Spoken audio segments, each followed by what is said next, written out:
God calls you blessed. The definition for the word blessed means having the ability. On to your faith, holding on. And so why do I need to hold on? Because you're going to go through some hard times. You're going to go through some...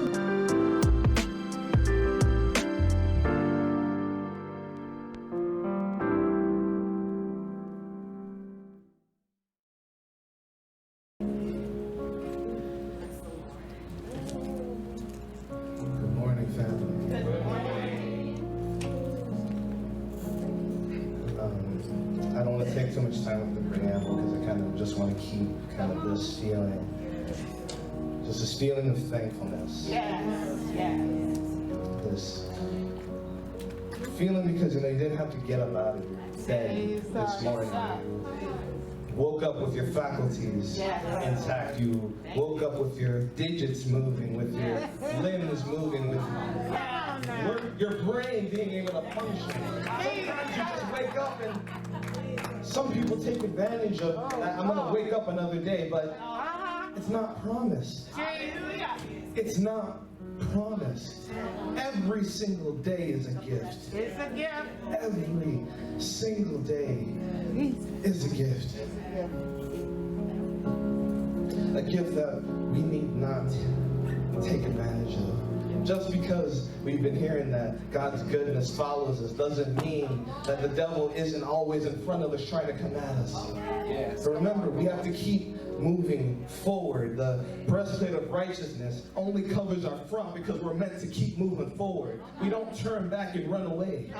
We keep moving forward with everything that we do. Yes. Come on. And I don't maybe not get to it, so let me just pray right now. Father God, giver of peace and the Lord was always there. Oh God, we thank you for your presence being in this place. I don't take it for granted, oh God, that you chose to be in this house. That you chose to be in this place, oh God. Oh Lord, that your presence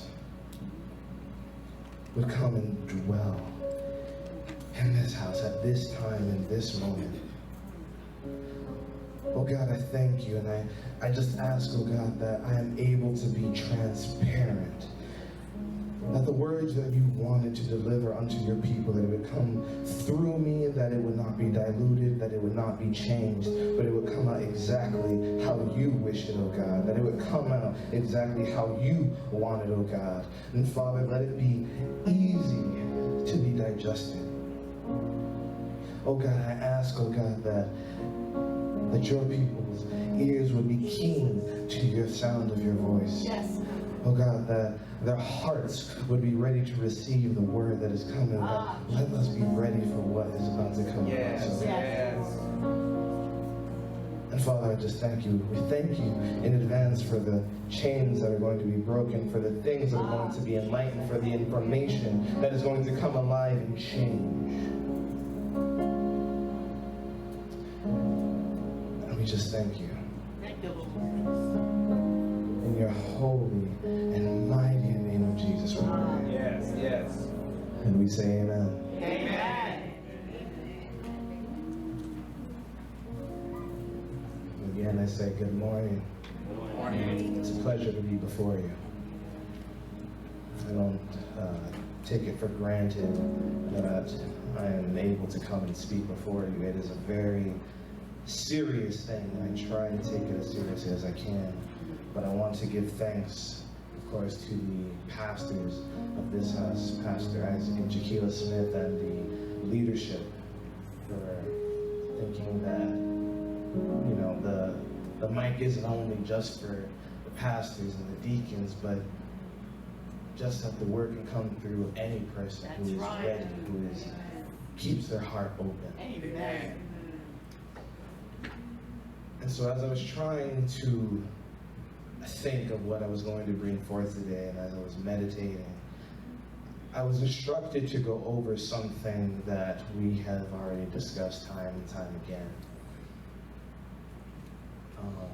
Last week, as you already heard, Minister Esther, she talked about jumping in the river. Yes. And she gave out an exciting yet challenging word. It was something that was going to not only invigorate you, but take a look at those stumbling blocks that may not allow you to jump in, those things that may cause you to stumble. Yes. Yes.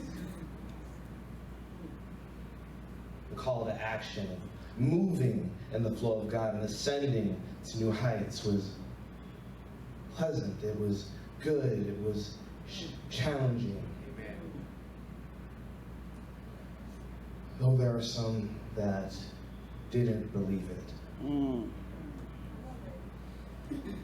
There are some who feel that they may not measure up. That they don't deserve to be able to jump in the river. Everyone they're looking is by the riverside and they're in the valley. And sometimes it could look almost isolating, just so divided in one's mind of like, I don't see myself there. I don't see myself, even with people that you have in your close circles, that I don't see myself there. Spiritually, I don't see myself there. I don't feel it. I don't believe it. Okay.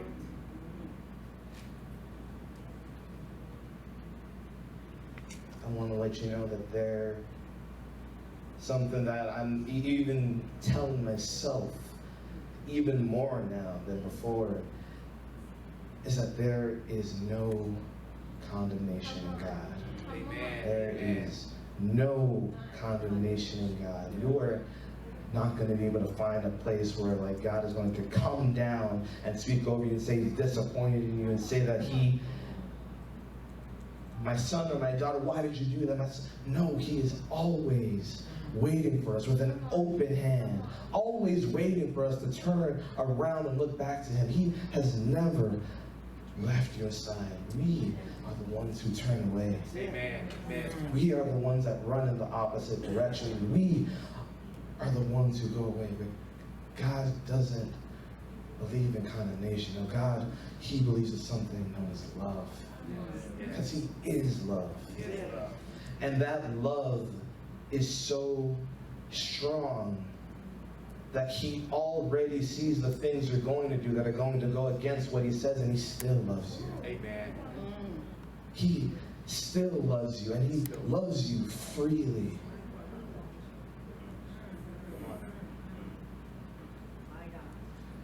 I want to dash those disbeliefs that you still have, those doubts, and reinvigorate you to be able to remind you of just the cloth that you come from. My God.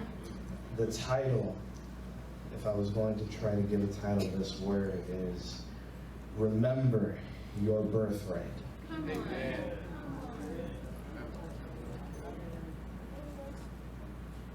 It is easy to say this because this is something that's heard a lot, where you hear, God doesn't call the qualified, but God qualifies the called. And sometimes it can be easy just to look at it from a faraway point of view of, he called the pastors, and he called the elders, and he called the deacons. He didn't call little old me. I just sit in the back of the church, and I just come here every Sunday, and I try to do my best during the week.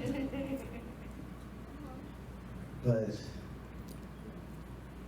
a thing to remember is God didn't come down for perfect people. Yes, that's right. God did not come down for perfect people. If he wanted people to be perfect to follow him, there would be no need for a God, because you can do it on your own. All right. Yeah. If you could do it on your own, you wouldn't have to believe in a God. You wouldn't have to rely on something. You wouldn't have to get your faith and hold on to it through the storm, through the valley. Yes. It even tells you, as you go in the valley of the shadow of death, I will fear no evil. Because you are with me. He gives you my rod and my staff. He gives you both of them. Hold on to it. That's one thing that I came to one time while I was praying, and God reminded me, I gave you my rod and my staff. And I just remember, I just held on to it as I was praying, and I was comforted, and I was able to feel a connection, because those things, and that's why the word of testimony is so important.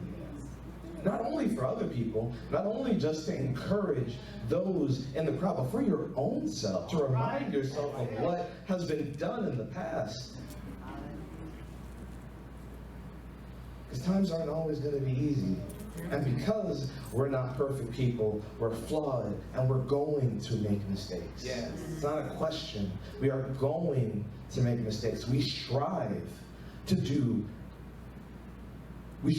be as good as we can, to be like Jesus, to try to do the things we know to do. But it is difficult, and we are being tempted every single day. Yes.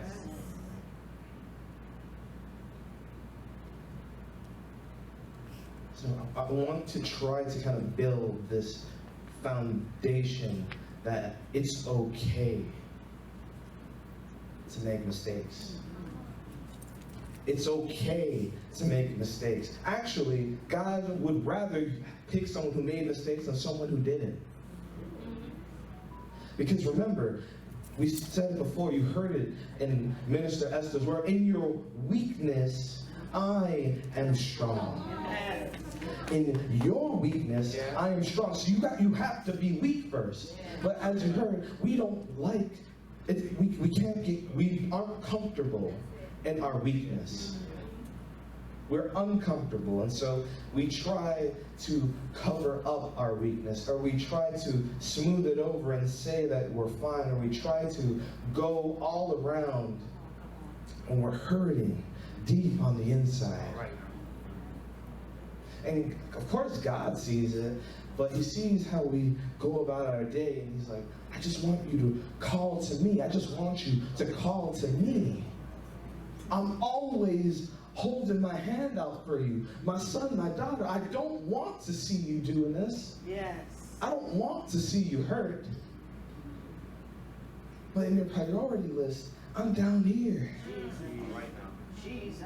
You rather go to mom or dad, or you rather go to your friends, or you go to a therapist, or you go to all these other options that sound like they're going to be something that's going to stimulate your feelings, but it ain't. My God. It ain't. My God. It ain't that easy, because there is an enemy out there. But there's a God that we know who is so much greater. Yes, Lord. He already has the victory. We just got to tag him in.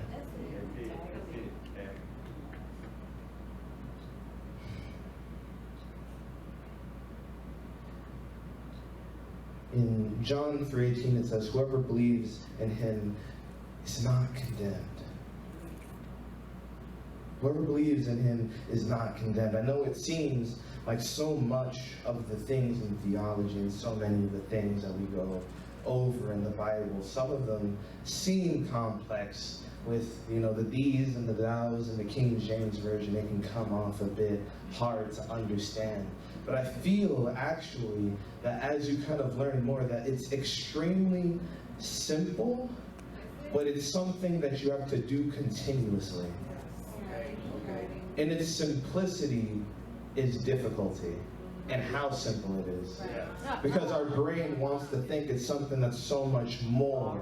That's so much more complex. It can't be that easy. Yes.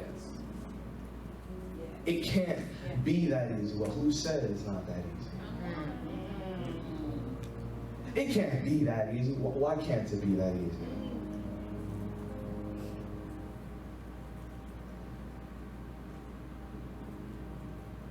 I hate to, no, but I'm going to be jumping around from That's all right. different people's words who kind of helped with me being able to build this one. Minister S also said something last week where there is a difference in the tradition, in the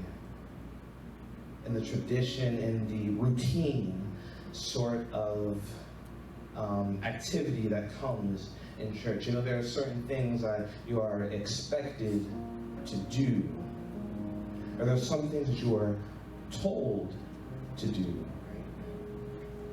But we are meant to fall in line with everything that comes out of the Bible, the basic instructions before leaving earth. And so sometimes we get into situations where our way of thinking may clash with something else. Yes. And then, because in our way of thinking, we think that that's not right, or that this is different, or that this isn't what I learned, this isn't what mommy or daddy told me, Yes. or that this isn't what this person said, but Right. if it's in the Bible, if it's in that red letter text especially, then that is, period. And there is no apostrophe, there's no continuation. If it's in the Bible, if it is in our instruction manual, that is what it is. And it's so funny because usually, and I can speak about myself here, there are times where you may think certain things, or especially when it comes to things that get you a bit uncomfortable. You know, when it comes time to fast, and then, you know, that thing that comes on, and you're like, oh, I'm just gonna fast for food again, or I'm gonna fast for this, or, you know, it's a bit difficult, so I can't be that uncomfortable. It's a bit difficult, so I can't give that up. No, that's fine, in your comfortability level. But a fast is meant to be personal between you and God. It's because we have a relationship. It's not something that is bound by law. So when things come and clash with your way of thinking, and you decide to change your way based on that thing that makes you feel uncomfortable, that thing that makes you react not in the way that you would normally react, I've found that that is pride. Jesus. And it surprised me because I was like, you know, I didn't think, you know, I'm trying to do the best that I can do, but, you know, when certain things come up against me, you know, I kind of turn, or I kind of deviate, I kind of do certain things that aren't exactly what I know to do. But, you know, this seems right. There's a way to a man that seems right. But we live and breathe by every word that comes My God. out of the mouth of God, and the words that are in the Bible. Jesus.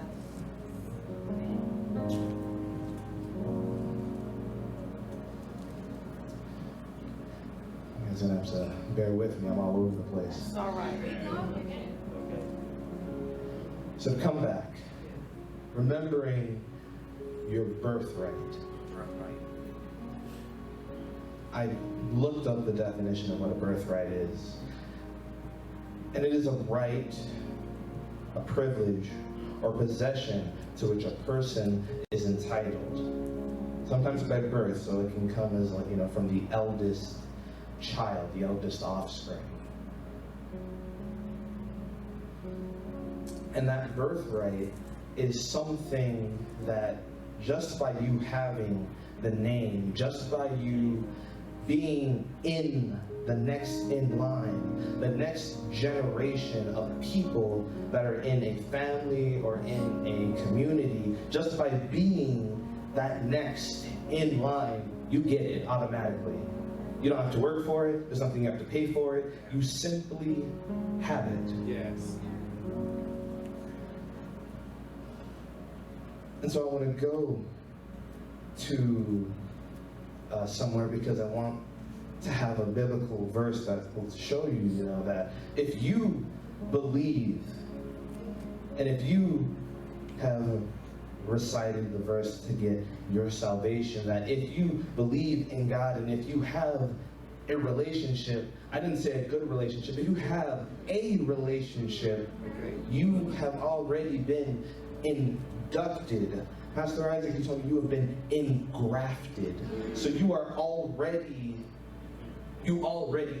existing, you are alive right now, and you are as if you are already complete in your own self.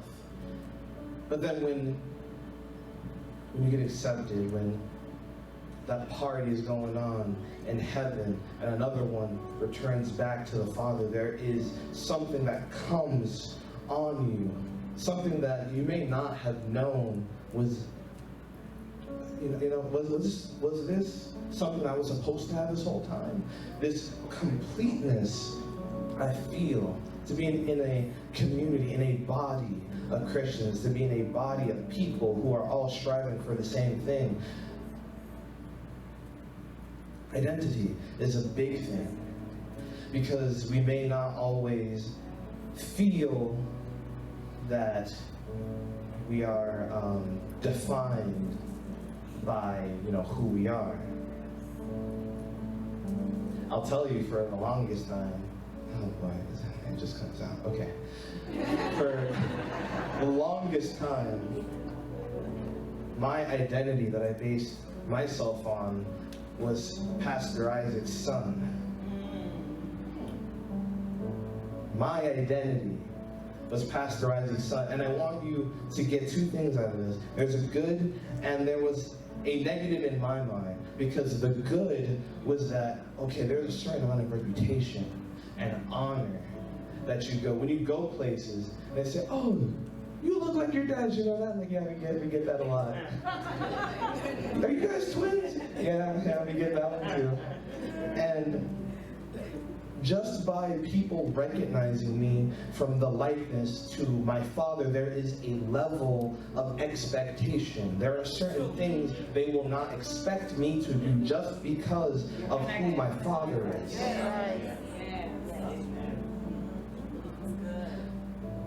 But you see how the devil would love to try to change that. And so what he would tell me is that, you gotta always be good. You can't mess up. You gotta be perfect all the time. You're Pastor Isaac's son. You see what he does? He's the Superman for all of these people. And you know what? They're gonna expect you to be Superman too. So you can't mess up. You can't mess up. The mirror is gonna shatter. You gotta be perfect, man. You can't go and do this, this, and this. You can't make a mistake. And I can't even tell you how devastated I was when I made any mistake at all. It would instantly come at me. The thing that I have been challenged with is in my mind. Everything, not everything, but most things that deal with me have come into my mind state. And I feel that, especially in a time like now, there's a lot that's going on in the mind. There's a lot going in here. The battlefield of the mind. So every single mistake, from the blessing that I was given, remember, I said the reputation and honor, that is something good. Yes. And the devil would try to turn that around for evil to make me be scared, to be ashamed of the heavy weight of a name that I try to uphold, but I can't, because I'm flawed, because I'm human.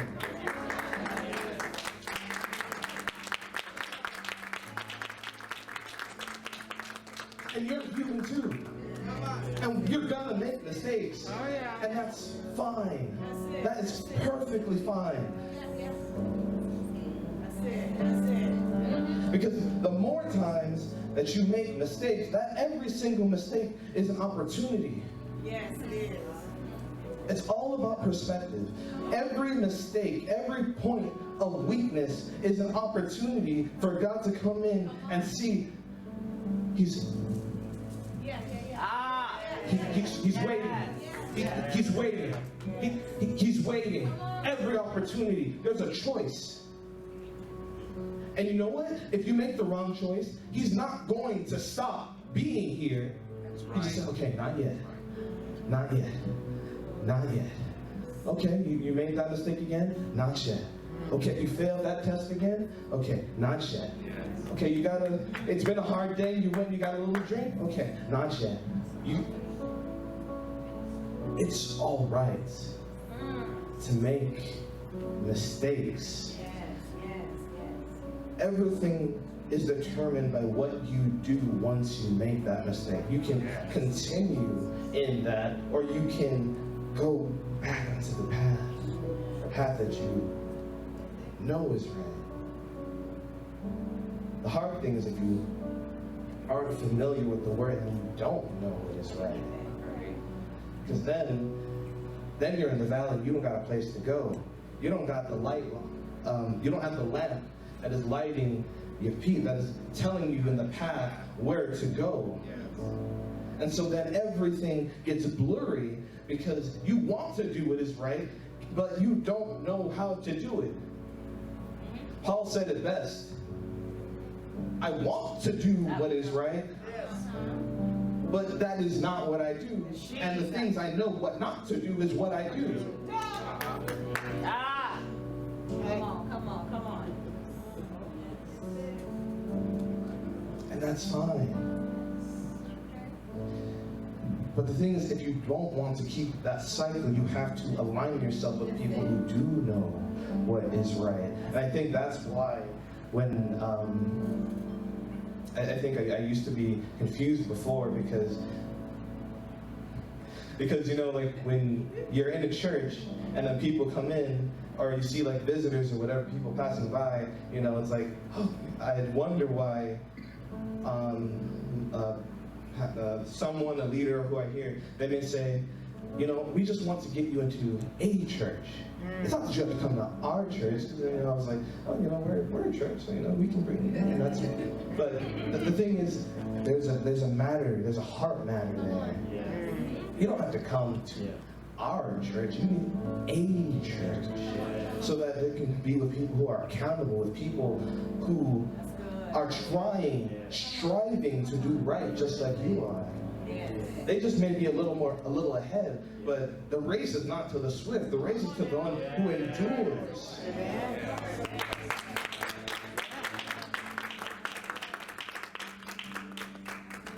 So all of that is to come back to the point of, if you don't feel, you know, that you are, you know, God's child, that if you don't feel that you belong to this long lineage of, and this big body of people.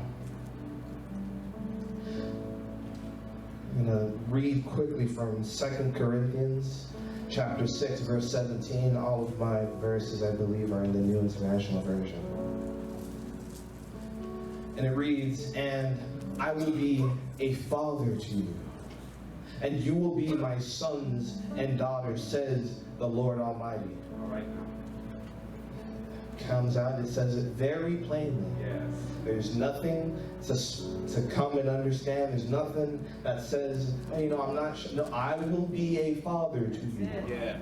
And you will be my sons and daughters. So if you believe and if you have decided in your own self that, you know, I want to be connected up to this God, I want to do this, I want to change, but guess what? You have just enlisted yourself for the birthright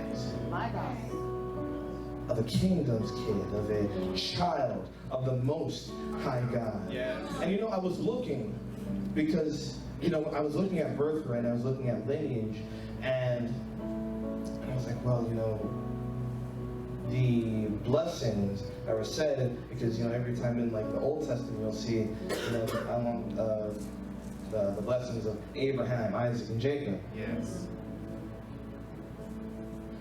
And it says that I went and I looked at both of those scriptures because there was something that I saw in both of those verses where the seed is blessed in both of them. Yes. And it says, right here, we're going to quickly read from Genesis 12. I believe it's 1 to 3. Yes. And so it says, the Lord has said to Abram, go from your country, your people, and your father's household to the land I will show you. I will make you into a great nation, and I will bless you. I will make your name great, and you will be a blessing. I will bless those who bless you, and whoever curses you, I will curse. And all peoples on earth will be blessed through you. It's all right. I want to point out something really quick. It says, I will make you into a great nation. Is a person a great nation on their own? No, right? They need people to be behind him. But for Abraham, he's like, I want, a reputable people. So it's going to be people who come through you, Abraham. We're going to come back to that. So now we're going to quickly go to Genesis 26, and we're going to read verses 2 through 4. So that was a blessing or the promise that was made to Abraham, and now we're going to look at Isaac. It says, the Lord appeared to Isaac and said, do not go down to Egypt. Live in the land where I tell you to live.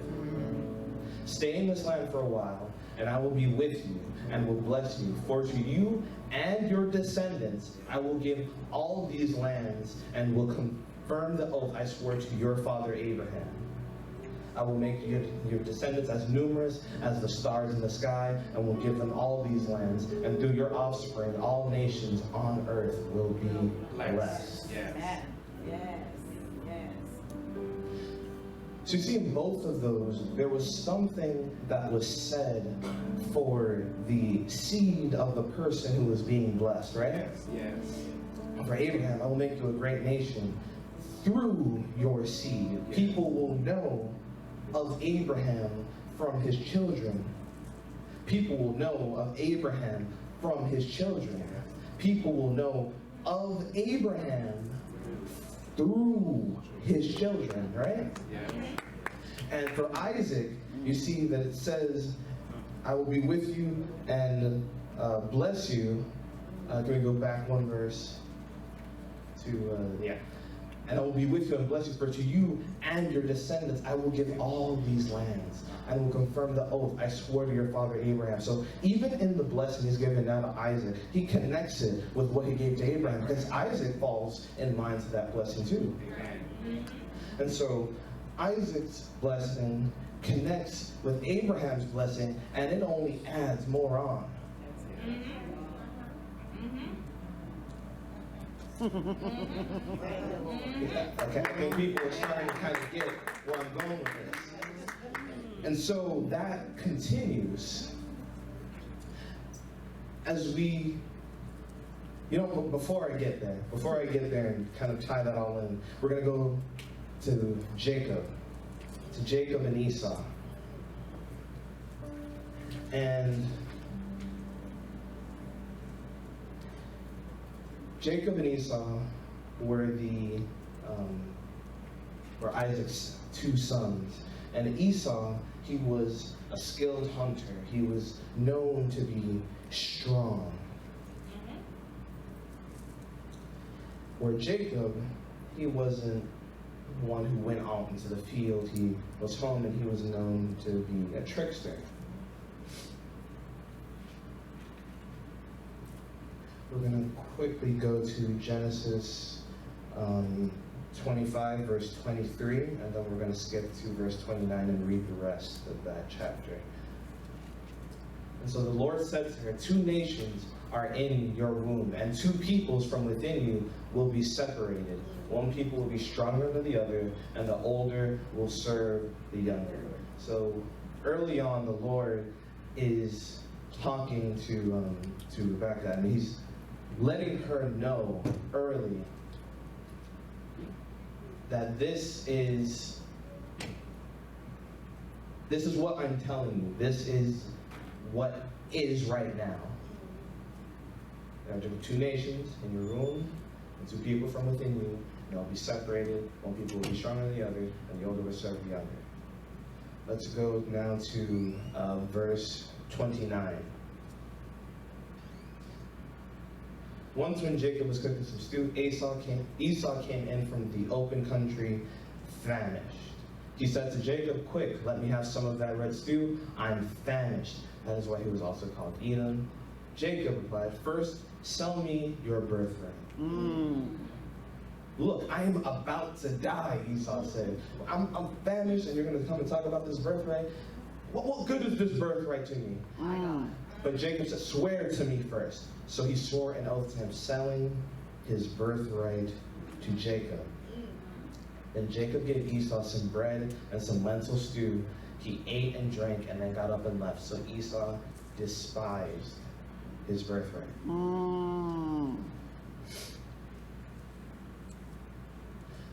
So this is why I wanted to kind of bring in identity. Because you are cut from a cloth. You are inducted when we get saved. We get certain things just by being saved, right? There are a lot of things that you get, preservation, sound, and safety. All of those things come in the salvation package. And so you see here that Esau had already described to you. Esau was a skilled hunter. He's strong. But he didn't see the value of his birthright. He didn't see the value of his birthright. And there was so much more in that birthright that he lost that we're going to go into, but just to kind of set it up for you, there's so much more that he lost. He did not just lose the eldest son blessing. That is the first that he lost. But he took himself out. Like before, when you get saved and you enlist, you get engrafted into the kingdom, into the body. What he did is he took himself out of it. Yes. He took himself out of that. So we're going to go and look at that now. Genesis chapter 27, verse 30. We may skip a bit through here. It says, after Isaac finished blessing him, he's talking about Jacob, because as we know, Jacob came, Rebecca kind of went with him, gave him some things to make him seem like Esau, and she made the stew, and she's like, give this to Isaac. And he believed him to be Esau. So he gave Jacob the blessing. So this is right after that now. After Isaac finished blessing him, and Jacob had scarcely left his father's presence, his brother Esau came in from hunting. This is what he did. He was a hunter. So, people didn't expect him to do anything else, but he was a hunter. And I feel that every time they bring up Esau, they say he's a hunter. It's because Esau believed, I'm a pretty good hunter. I'm a pretty good hunter. And this is what I want my identity to be, that I'm a pretty good hunter. So we're going to continue. He too prepared some tasty food and brought it to his father. Then he said to him, my father, please sit up and eat some of my game so that you may give me your blessing. His father Isaac asked him, who are you? I am your son, he answered, your firstborn, Esau. Isaac trembled violently and said, who was it then that hunted game and brought it to me? I ate it just before you came, and I blessed him. And indeed, he will be blessed. As I kind of went over this more, I kind of saw how profound it was that Isaac was blind when all of this happened. Because you see, he has his familial ties for Jacob and Esau being his sons, but he couldn't see him. So the muscles he's been able to gain from hunting, that isn't something that he's able to perceive right now. Him being a hunter in name isn't something that he can perceive. That is something that someone says, and you can agree with it or disagree with it, but that was all that was. It was just a name. And it's so interesting that for Isaac, a blind man, that he was not able to identify the real Esau in the situation. But it was to be this way because the Lord already told Rebekah there are two nations in your womb. One people will be stronger than the other, Yes. and the older will serve the younger. That is what was said. However, for the reputation, for how God would have wanted his people to be raised up, for the teachings that would come from Abraham, Isaac. There was something that had to come down on the inside of Rebekah that I have to do something, because the blessing cannot go to Esau. And that may seem very unfair. It's almost like he swindled him, but I feel that Rebekah was almost looking forward to, what the reputation and the teachings that would have come from Esau. Esau, someone who in a moment of being hungry gave away his birthright. But she looked at Jacob, and Jacob, he wasn't strong, but Jacob, at least, he had a good head on his shoulders.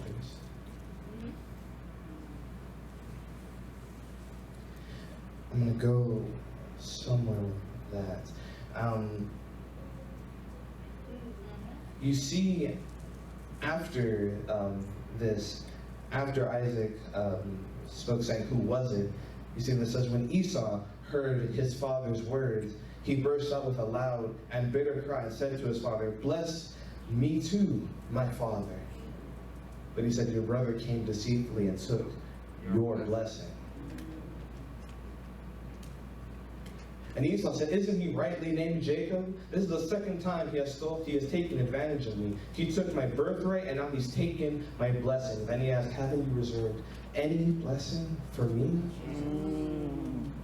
And Isaac answered him, "I have made him lord over you, and have made all his relatives his servants, and I have made all his relatives his servants, and I have sustained him with grain and new wine. So what can I possibly do for you, my son?"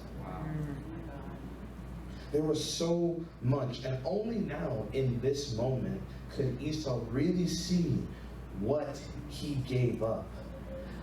He took himself out of the line, out of the birthright of being one, because you know how they use Bar, of course it's like you're the son, so he is the son of Isaac, so he could call him there are multiple sons, but he could be called Bar Isaac. But there are so many generations and blessings and promises that are stacked together from Abraham to Isaac, and now this was the next one.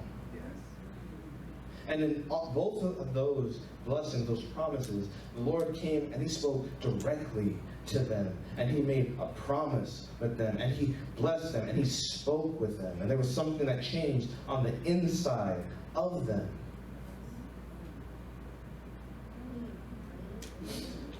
That birthright is so powerful, so important.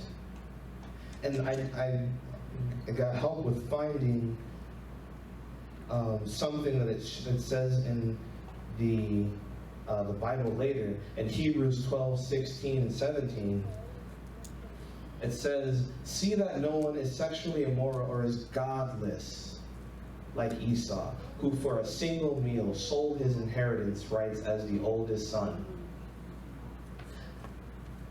Afterward, as you know, when he wanted to inherit his blessing, he was rejected. Even though he sought the blessing with tears, he could not change what he had done."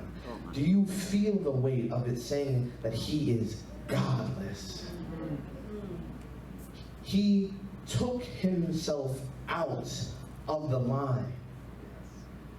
The blessings, the sanctity, the safety, the preservation, the soundness of mind, the adoption, all of those things that you just get freely, just for being saved, all of those things, and that is stacked on top of the blessings that Isaac was going to specifically speak over him.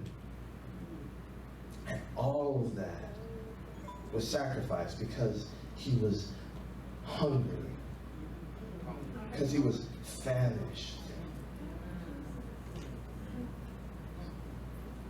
What value do you put on your birthright? What value do you put on your birthright?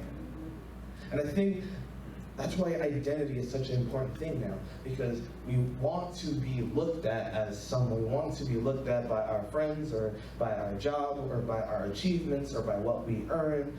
But you see, God, he doesn't even say you have to do anything hard. All you got to do is get saved. And then you get all of this. You get all of this easily. But the devil would love to come and try to change what we think. You know, you're not a child of God. No, you're... you saw what you did a couple days ago? And you walk up on Sunday, all smiles on your face, acting like everything is okay. Oh, you are just so deceitful. Oh, you're kind of like me. The devil would love to come and try to drive a wedge and to make you think that you are not who you are. But God's plan is too strong. Come on now. God's plan is too strong. The things that he has for you far oversees anything that the devil could try to come and do. The birthright in and of itself is too strong, which is why, again, he can't come and do anything to you. He has to make you think something different. He has to come to you and try to persuade you that you're not who you think you are.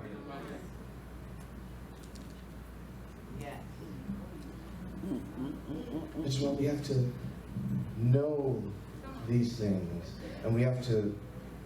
I found so much now that I've been reading my word a lot more. There's so many things that the Lord has promised, and there's so many things that the Lord has said to us, so many things that he has spoken over us, so many things that he has guarded over us, making sure that we are protected, that the problems that are too heavy for us to endure, that he casts his hand out because you're not ready for that yet. And along with that, the goodness that just follows you. You can't get rid of it. You've already heard from several of Pastor Ed's telling us that surely goodness and mercy shall follow you. That's just there. You can't run away from it. You can't get away from it. Goodness and mercy are going to follow you. All the days. All the days of your life.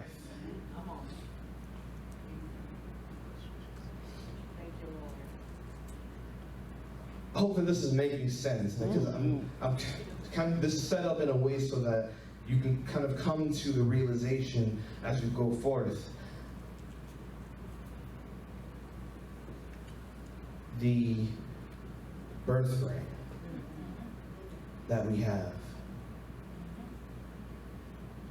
just from being in God, just from being in this place, from being Abraham's seed, and for all of the things that have come after that. We have two choices in front of us. We can accept what is rightfully ours, or we can be deceived of remembering who we are.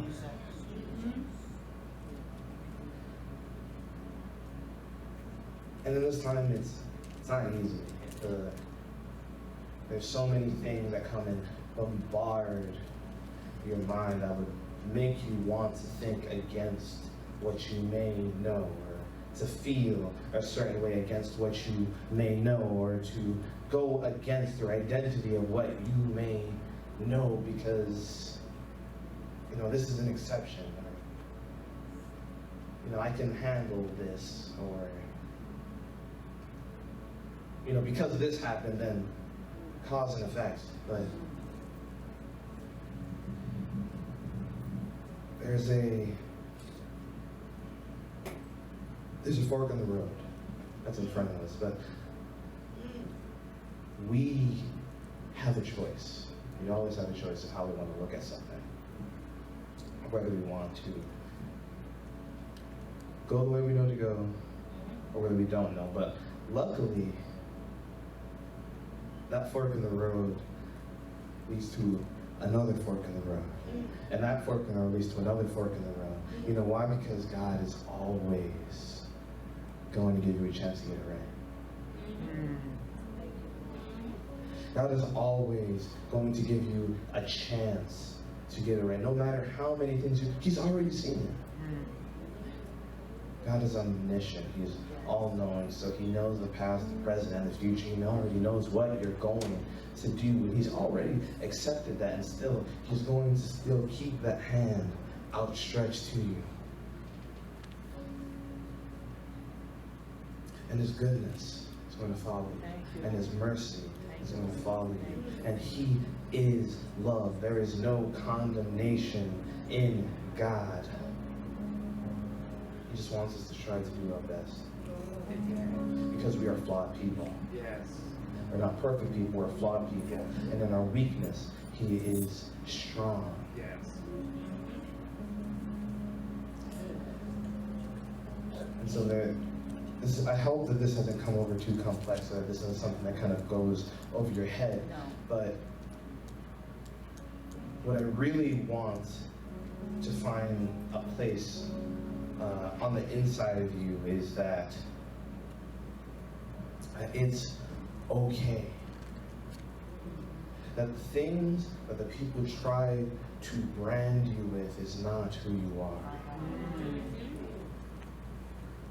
The insults, the mudslinging, saying that you are dumb, that you are stupid, that you are not attractive, that you are just like your father, that you are just... No, we're just like our father, but not the one you see. We're just like our father, but not the one that you see. But these negative things, people come and always want to try to tell you who you are. I just want to remind you from the cloth that you were cut from the birthright that you have accepted yourself into, and for the love and the sanctity, the preservation, the soundness, the adoption, all that comes from being here. My God. God is love. God loves you just the way you are. Amen. You are His child. And nothing is going to change that. No matter the mistakes you made, no matter the mistakes you are making, no matter the mistakes you are going to make. You are God's child, and He loves you. He loves you just the way you are. Yes.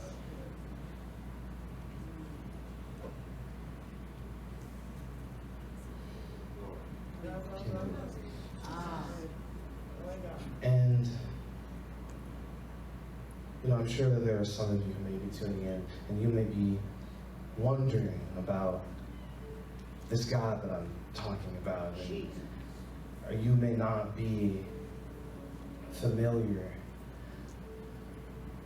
of this cloth that I'm saying that we are cut from it. You may not know, and you know, that's fine, but I just want to be able to introduce you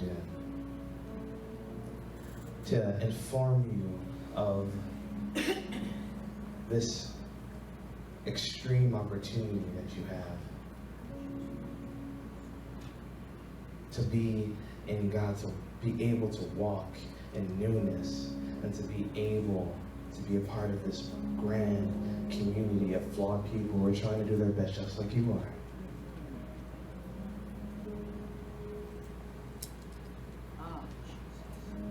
I'm going to pose that to you, to anyone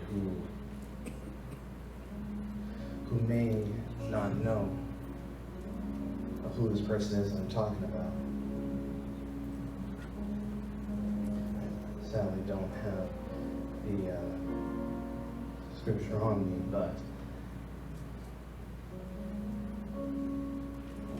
if you believe in your heart, or you express with your mouth, confess with your mouth, you believe in your heart, the Word of God saved you, that Jesus saved you, that He bled for you, that He took on all of your sins, that He accepted all of you,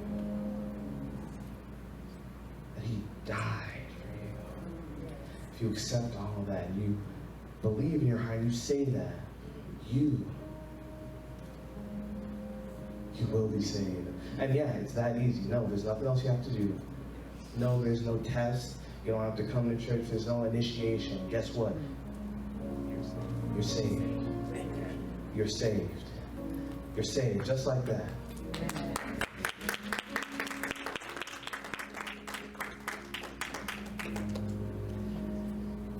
And I just want to tell you, there's a party going on in heaven for you. And it's a big party. Party just for you.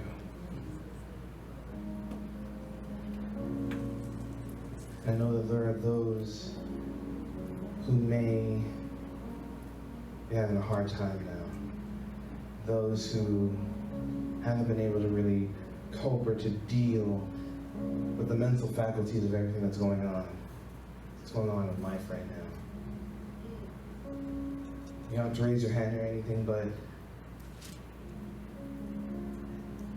if things are getting tough and you find yourself falling away or forgetting the birthright, forgetting the cloth that you are cut from, and having your identity shifted by things of the world. If things have gotten a bit hard, and if you just want to join together with me to be able to pray for change. Yes. Yes. Prayer of agreement is real. Yes. So if you want to come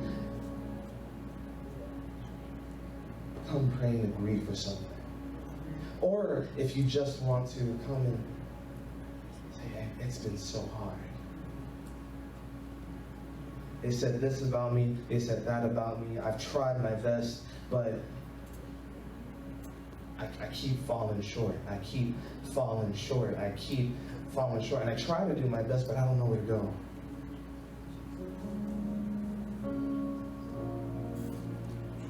And I just want to be able to bring comfort to you, just let you know that it's okay. That it is okay. That there is nothing that is too devious, too negative, that can keep you from the love of God. It will reach you. You just have to accept it in your heart. You just have to accept it in your heart. No, you're not too broken. You're not too far gone. His love will reach you. And if there's anything else that I didn't say that you want to come up and get prayed for, you are free to come to the altar. your name?